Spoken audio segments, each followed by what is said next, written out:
What's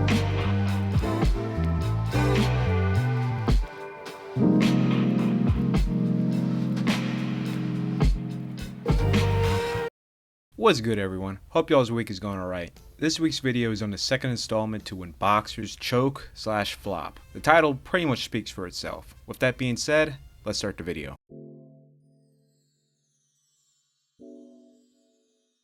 These first two are absolute comedy. So Audley Harrison by 2008 was seen as the biggest bust in British boxing history. Going by old forum posts, this man was at the budding end to every joke.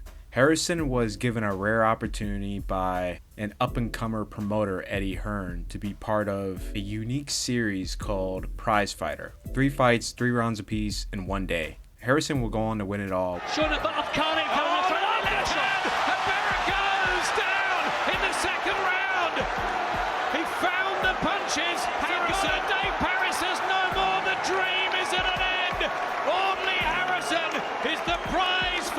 Champion, and he does redeem himself to some extent. Which the young promoter smelled a good promotion and a big matchup against Michael Sprott. Harrison was not supposed to win at all, as Sprott was in line to fight Vladimir Klitschko if he were to win, but also a potential opponent for David Haye as well. Harrison's only purpose was to sell this fight, lose, and go back to being irrelevant. Well, it was certainly looking like that. You know, the great thing about back in the day before Twitter, Facebook, and Instagram was the boxing forums, specifically the round by round live coverage, where there's entire pages upon pages of people talking about the fight during the round or in between the round. The Sprott versus Harrison rematch round by round thread on Eastside Boxing is absolute gold. 43 pages of just comedy. Harrison does nothing round after round as Sprott is putting up a great show. Around the 9th, this user John18 would accurately predict events to take place later in the fight. The comments leading to that 12th round were hilarious. Then for Audley to knock out Michael, the entire thread went into a frenzy. That stun has... What a fight! What a punch! Massive left hand! It is over! Harrison in a quite incredible finish! Eddie Hearn can't believe it. He doesn't even know how to react to that. That is the look of a guy that knew his fighter wasn't supposed to win, and he stepped on the feet of big business going down. These 3 guys' reactions is priceless. I don't know if they are looking at Eddie or Sprout's people, but they are trying to hold back their laughter. As you can see, the 2 are covering their mouths, though his face is being blocked off. The 3rd guy who they're beside didn't even bother. However, you could still make out he's laughing as well. Outside of those guys, that entire row and Eddie's row looked absolutely pissed. That is the look of a lot of money going down the drain. Part 2. Hearn is in complete disbelief, however, he has to make best with what he has. Going back to that thread from the night of the Sprott-Harrison fight. I remember 2 years ago I said, trust me, I'm going to fight David Haye for the world title. They said he's delusional. After the prize fight, I said, I'm fighting David Haye for the world title. He's delusional. How am I sitting there now fighting David Haye for the world title? When I've knocked you out and I've got your belt, I'll come right over you, give you some ice and say, am I still delusional? The comments I couldn't help to laugh at, because that is exactly what happened. It's usually the banned accounts with the most accurate predictions. You get me? I don't need to tell my story of why I had to fall as a professional, why I didn't make it, but I'm still here. You get me? I'm still here. Danny Williams lost to him the first fight. I know why I lost that fight, but you saw what happened in the rematch. Michael Sprott, I said losing was not an option. Last round, my shoulders pop off. You saw me still in there, and I landed that shot. And that shot there, if that lands on David Haye. The promotion of this fight took up a lot of airtime. Harrison doing exactly what this user was saying to the media, which made it hilarious. At 27 wins, I've got 20 knockouts. As an amateur, over 80% knockout ratio with my left hand. I am a puncher, and I'm a one punch. On your chin, you go to sleep. Look at the fights I've had, look at the people I've knocked out, they go to sleep. I stop people even coming through, the other guys just don't stop. And what you don't realize is that I'm not just, this ain't about fighting. It is about fighting, but it's also about game plan, it's also about skills. I believe that I am a true, complete professional. Eddie was incredibly ambitious for this promotion. This was billed as the first fight in 3D, and certainly the last. If you owned a 3D television, it would be compatible with the 3D glasses. I don't know how it looked, but it must have been nauseating to see. To go with the 3D, they invested in state-of-the-art projectors that displayed animations of the fighters, the tail of the tape, and everything. A lot of money, a lot of effort put in for this fight. Just think about it. The last heavyweight title fight between two Brits in England was almost 20 years ago by that point, with Bruno versus Lewis. They wanted that matchup so bad to where they didn't care who was the challenger. All Hearn can do now is just hope the most boring fighter of an entire generation can rise up to the occasion and his absolute final shot at stardom and deliver a halfway decent show on pay-per-view in front of a sold-out Manchester crowd. Well, Harrison would do absolutely nothing, not a single power punch in total. In the course of 3 rounds, he only threw 28 punches, landing 2. The crowd almost immediately towards the end of the first began booing. That didn't stop pacifist Harrison, as he continued to do absolutely nothing. In the 3rd round, Hay would finally find Harrison's timing due to Harrison's very limited punch count, and very anticlimactically get Harrison out of there. To make matters worse, it wasn't even in an elegant fashion. Just trying to draw with the good right hand there. Harrison grab and hold. And another right hand to become a Welsh. Another big right hand that's hurt him. He was stunned by that. He needs to grab hold. He needs to grab hold of David Hay. Audley Harrison. Hay hits very hard and he hurts and he's going to finish it here. I think he does finish it. All over in round 3. There's your answer. The matchup nobody wanted. Later, those folks who warmed up and later invested in got absolutely duped. The boxing fans were pissed. This event lowered general public's confidence in domestic prize fights. It was such of an embarrassment, followed up with Hay versus Klitschko, that Sky Sports pulled pay-per-view programming for boxing in the UK. Eddie Hearn, in a podcast when discussing this fight, contemplated on quitting boxing because of what all happened. I do find it hilarious that if you go on YouTube, you can't find any of Audley Harrison's best moments. If it is, it's in potato quality from 15 plus years ago. The prize fighter where he won is lost media at this point. The Sprott rematch, you can't even find. The first fight, yes, and hilariously the rematch is nowhere to be found. So I think Harrison is so much disliked that his footage is forever vaulted up. They Harry grabbed this man. It'll be funny 50 years later from now, they'll say Audley was an all-time great and never got a proper shot to fight for the title at his peak. He defeated 3 contenders in one night and all kinds of stuff, while the only publicly available footage is of him getting embarrassed, and his career-defining fight is in such poor quality that you can't even make out who's who. Before we get back with the video, be sure to hit that like button, and if you're new, subscribe to help the rest of the folks see. If you enjoy the content, this is the best way of showing your support. The algorithm and reach is completely nuked. The reach is so bad that the life of the uploads come to an end within 2 to 3 days, making the upload incredibly hard to view unless you manually go to my page. The comment section topic is, who is an all-time great from your area? Leave in the comments. I'm a VA boy, so mine is Pernell Whitaker. Thanks for sticking around to the end, and let's get back to the video.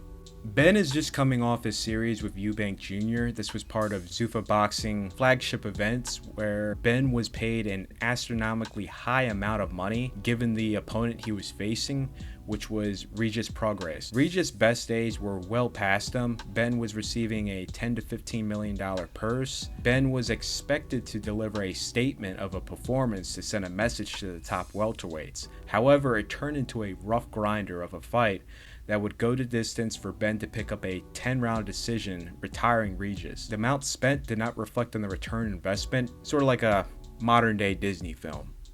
Showtime and Al Heyman did absolutely everything within their power to pave the most conservative, the most easiest pathway for Charlo to become undisputed, sort of like Argentina going into the finals. They took their sweet and sour time not setting him up to face Lara with some of the worst excuses. Then, out of nowhere, Jarrett Hurd picks up the belt, unifies against Lara, and is now the guy in the weight class. when Charlo has had this massive head start to be that guy. So obviously the biggest threat is removed. The best thing to do is make this unification happen ASAP, since both guys are now number 1 and number 2 in the ranks. Instead, they just drag their feet on making this happen in the final quarter of the year. Charlo goes on to face a nearly 3-1 betting underdog, Audley Harrison, a contender that Hurd had beaten vacant IBF title a year ago in 2017. Earlier that month, Hurd had won what was hopefully a setup fight to face Charlo. Now waiting for Charlo to deliver his end of the bargain. Charlo would not deliver, Harrison would have his number, and finish the fight strong to pick up the unanimous decision to become the WBC champ. Turned what could have been a 2-year max campaign for the undisputed title to 5 years. Now, this entry is actually on Castano. Castano would have Charlo's number and rake in a lead coming into the final quarter. This is for the undisputed title right here. You have to finish the fight and take the fight away from the other champion, especially since you're in his backyard of America. And fighters from Argentina have a pretty bad track record of getting a fair shake in boxing. Compared to football, Castano would do his best Winky Wright impersonation and completely piss away rounds 10, 11, and 12, which would cost him the undisputed title as it was ruled a draw. To Charlo's credit, rounds 10, 11, and 12, that final quarter is his bread and butter. He can finish fights, and Castano completely folded under that pressure. Chris Arreola is one of the 2 prominent Mexican Americans in combat sports as a whole that was on the road to fighting for a world title at heavyweight to become the first ever. Him and MMA contender Cain Velasquez. Chris actually possessed great fundamentals, however he had a huge problem with his overall work ethic, overindulging in food and breaking one of the taboos in boxing, drinking alcohol. Michael Phelps smoking, why can't I drink a beer? You know, that guy's still setting records. Why can't I have a beer? He had gotten up to about 290, which is by far the heaviest he had ever gotten. It's a problem, but at the same time, it's not. Because, shit, I work hard, I'm gonna play hard. Chris would come in his best career weight of 239 against the undefeated Chaz Witherspoon. However, in several fights following after the Chaz fight, Chris would balloon up 20 pounds. He would come to camp above 290, which the camp is mostly just dedicated to dropping the weight instead of sharpening oneself. Chris Arreola, in my view, is the most promising American heavyweight since Riddick Bowe. Don King somehow managed to get happily retired Jermell McCline out of retirement to face Chris. The only reason why I could assume why Jermell was even brought out of retirement was his final fight was a WBC title elimination match, which he had won. Jermell was not gone for that long for his rank to have been wiped away, which Jermell was surprisingly still ranked at number 11 by the WBC coming into March of 2009. Chris came in almost at his heaviest at 255. Jermell, looking like a guy who wanted to stay retired, would get swiftly put away. Larry seemed to be a big supporter of Chris. You can see from the entire build-up, he really wanted to see another American heavyweight champion, and he would voice his concerns if he thinks Chris is ready. Jermell's response on the other end, oh man. Do you think he has the ability to beat the best guys out there, including the Klitschkos? Chris is a very good fighter. I'll see him fighting for a title very soon. You're not committing then? I'm sorry? You're not committing. You're not going to say this guy, you know this guy's capable. I mean, is he blazing? No, but he just beat me. I mean, what right do I have to say he's not going to do something after he just beat me? Chris, who was ranked number 2 by the WBC, would have the high privilege of fighting Vitaly Klitschko in his first fight back in the US in many years in Chris's backyard of California. You would think Chris would rise to the occasion and come in the best shape he can for this fight. Sold out Staples Center's crowd that's cheering for him, history on the line, break the American heavyweight champ drought, as well as becoming the first Mexican-American heavyweight champion in all of combat sports. However, Chris would come in one of his heaviest weights at 251. Larry was very nice in his introduction. He sort of jiggles in places that he shouldn't jiggle in, but he has an aggressive pressure style that can make an old fighter look older, even if, like Klitschko, he is diligent about his work still and looks sculpted. If you compare to Howard Cosell, Holmes wants recognition. That's been his theme. That's been his dream. And he's going to get a chance to fulfill it in just a very few moments when he goes against Leroy Jones, a big, fat, blubbery guy, but who is unbeaten.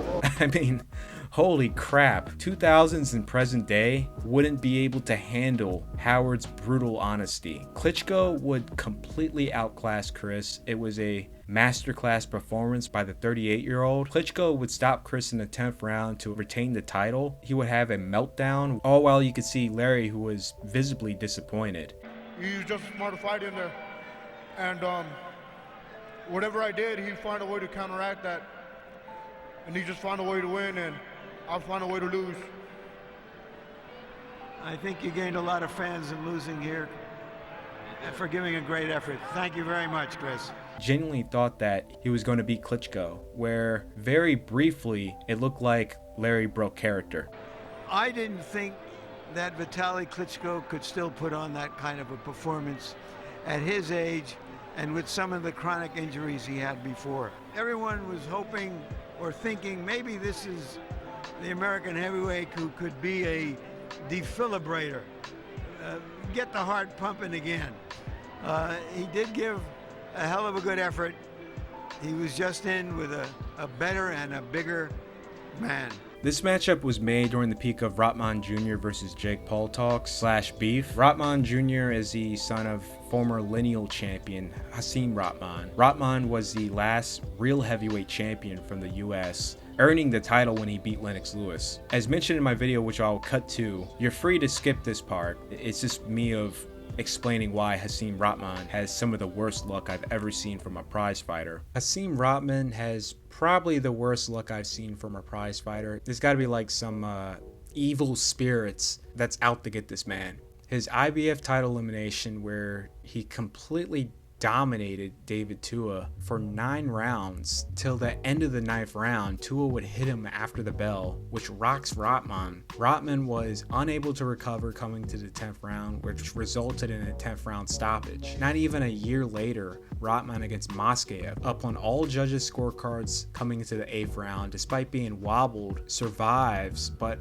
a minute later, in the final 40 seconds, he will get knocked out of the ring by Moskaev, where the fight was immediately stopped. The evil spirits went on vacation when he traveled to South Africa and defeated Lewis, but came back full force after Rahman signing to Don King, and the two conspiring to leave Lewis hanging by jumping ship to Showtime. Fight Brian Nielsen for $15 million, then unify against the winner of Holyfield, Ruiz, for $20 million. Then fight Mike Tyson for a Lewis rematch for $30 million. Rahman would turn down both Showtime and HBO. However, Rahman should have taken the $14 million HBO was offering, which only required him to fight Lewis immediately. Then, if he wins, it's a 6-fight deal, with the first defense being $6 million and then $10 million and above. Instead, he turned that down, which Lewis brings Rahman to court, forced the rematch as there was a rematch clause. Lewis wins in court. The rematch goes on where Rahman gets paid less money than what HBO originally offered,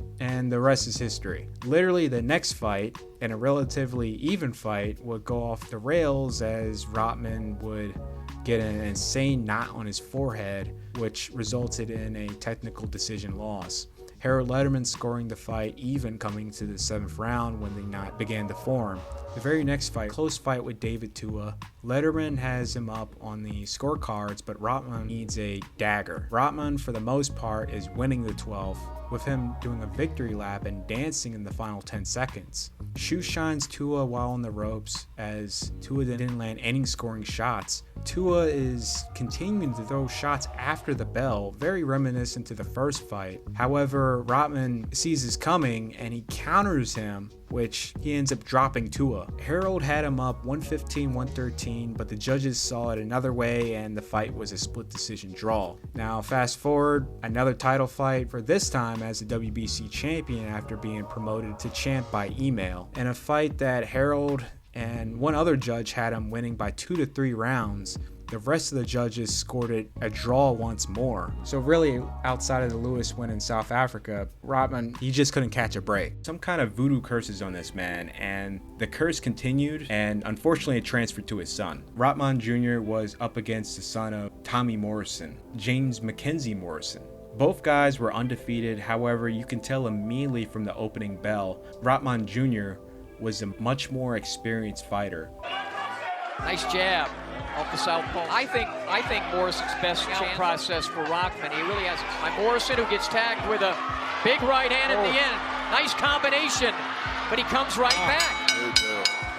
He had the privilege of training with his dad, a former heavyweight champion, and training at the Mayweather gym at its absolute peak. Pretty much homeboy was at the Barcelona Academy. All while Mackenzie was at the Blackpool Academy. It was so blatantly clear Rahman Jr. was literally running circles around this guy. Morrison was way too slow, lacked the footwork, the timing, literally everything. To make matters worse, he was breathing very heavy in the first round. You better hope he has a second win if he goes far. I haven't even seen a first win. Yeah. Look at how he's breathing so heavy.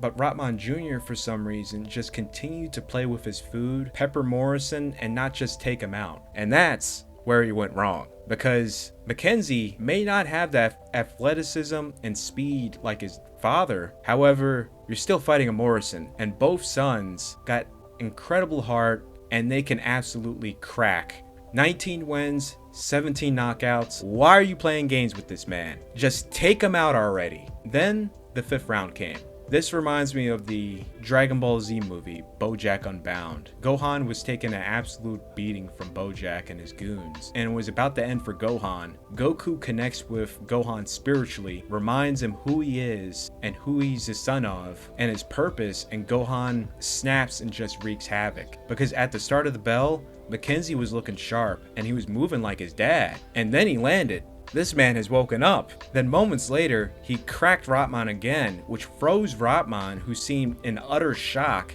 Then for Morrison to send him to the canvas. It's like his daddy in whatever Rocky movie that. That one hurt. Did he That hurt? one hurt. That one hurt. Hurt him. He's dropped. He's dropped. He's dropped. Down goes Rahman.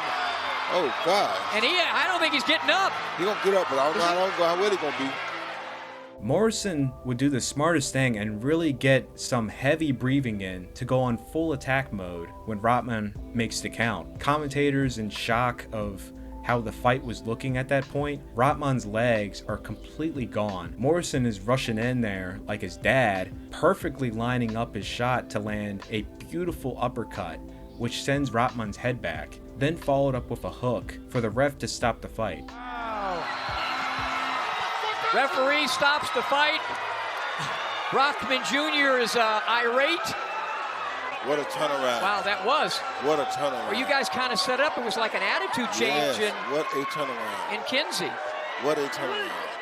Also to note, very strange detail, both Rahman Jr. and Rahman Sr. have the same survival techniques. I don't know why they sit on the ropes like that with the loose guard. I mean, it's freeze frame right here. Like, if Morrison didn't go for that uppercut and just went with a overhand, Rahman Jr. would have flown out the ropes like his dad did in the Moscaev fight. In June of 2019, Andy Ruiz, the 10-1 underdog, pulled off the upset, dethroning the unified heavyweight champ Anthony Joshua on his US debut. Ruiz became a sensation overnight, pretty much boxing's version of Cape Verde's goalkeeper in this year's FIFA World Cup. Due to Ruiz's appearance and humble beginnings, it made him even more of a star, gaining millions of fans. There was an immediate rematch for December. Instead of building off of what was the most peak condition Ruiz had been in, he would do the complete opposite, getting lost in the sauce, overeating, allegedly disappearing during camp, and then some. He will come in at an astonishing 283 pounds, while Joshua had trimmed down to his lightest weight in his career at 237, when he averages the high 240s, 250s. This made Joshua so much faster than Ruiz on all levels when In the first fight, Ruiz was the faster guy in some situations. The poor training camp and the 20 to 30 pounds being overweight really did the number. Keep in mind, Ruiz was 268 in his first fight against Joshua. He still had his speed and solid weight on his punches to do damage compared to his lightest weights around 245. I moved down to 230 and I was very weak, and I was a lot faster, but I was weak. My punches had no snap to it, had no power at all. A lot of people, ask me about my weight and it ridiculed me about it, but it doesn't bother me anymore because I know the weight that I'm comfortable at and where I'm the strongest at, and the weight that I am now, I'm the strongest at. Joshua would shut out Ruiz on the scorecards to regain the title, putting Ruiz in the small list of modern heavyweight champs with the shortest title reigns. With that being said, this is when boxers choke/flop. For more installments, be sure to like, share, and if you're new, subscribe to Patreon for Patreon-backed projects and early access. I'm OfficeHancho, and I'm out.